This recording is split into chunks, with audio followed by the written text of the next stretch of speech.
Hello, എല്ലാവർക്കും സുഖമല്ലേ? എന്ത് പറയുന്നു? അന്നേരം ഇന്ന് നമ്മൾ പുതിയൊരു മാസത്തിലേക്ക് കടന്നിരിക്കുന്നു. ജൂൺ പോയി ജൂലൈയിലേക്ക് നമ്മൾ കടന്നിരിക്കുന്നു അല്ലേ?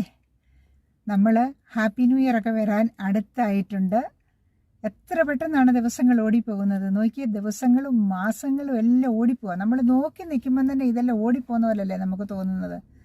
അന്നേരം നമുക്ക് എന്ത് ചെയ്യാൻ പറ്റും? കിട്ടുന്ന സമയം നമ്മൾ ഹാപ്പിയായി കഴിയുക, സന്തോഷകരമായി കഴിയുക, മറ്റുള്ളവരുമായിട്ട് ഇടപെട്ടു പോകുവാനായിട്ട് നമ്മൾ ശ്രമിക്കുക. നമുക്ക് കുറച്ച് സമയമുള്ളൂ കേട്ടോ. ഒന്നും മാറ്റി വയ്ക്കാതെ നമ്മൾ മുൻപോട്ട് സന്തോഷകരമായി പോകുവാനായിട്ട് ദൈവം നമ്മളെ ഓരോരുത്തരെയും അനുഗ്രഹിക്കട്ടെ എന്ന് പ്രാർത്ഥിക്കുന്നു. ഇന്ന് ഹോട്ടസ്റ്റ് ഡേ ആയിരുന്നു കേട്ടോ.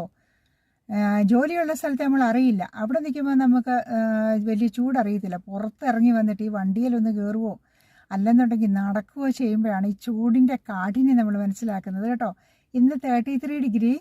പക്ഷേ ഇന്ത്യയിലുള്ളവർ ചോദിക്കും, 33 ആണെങ്കിലും എങ്ങനെ ഇത്രയും നിങ്ങൾക്ക് ഫീൽ ചെയ്യുന്നതെന്ന്. ശരിയാണ് കേട്ടോ. 33 നമ്മളൊരു തണുപ്പുള്ള രാജ്യത്ത് നമ്മൾ നിൽക്കുമ്പോൾ അത് നമുക്കൊരു ചൂട് വരുമ്പോഴത്തേക്ക് ഭയങ്കരമായിട്ട് നമ്മളെ എഫക്റ്റ് ചെയ്യും.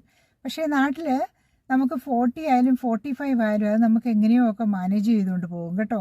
അത് കാരണമാണ് ആദ്യം ഞാൻ ലീവിന് നാട്ടിൽ ചെന്ന് കഴിഞ്ഞപ്പോൾ ഇതുപോലെ ഭയങ്കര ചൂടത്ത് പറ്റുന്നില്ലായിരുന്നപ്പോൾ എന്നോട് ഒരാൾ ചോദിച്ചാൽ, എടി നീ ഇവിടുന്ന് തന്നെയല്ലേ പോയെന്ന്. ശരിയാ, ഞാനിവിടുന്ന് തന്നെയാണ് പോയത്.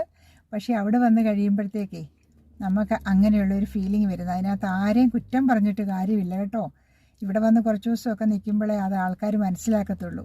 എനിവേ, ദൈവം നമ്മളെ ഓരോരുത്തരെയും സഹായിക്കട്ടെ, അനുഗ്രഹിക്കട്ടെ എന്ന് പ്രാർത്ഥനയോടുകൂടി ഏവർക്കും നല്ലൊരു ജൂലൈ മാസം ആശംസിക്കുന്നു. Okay, by.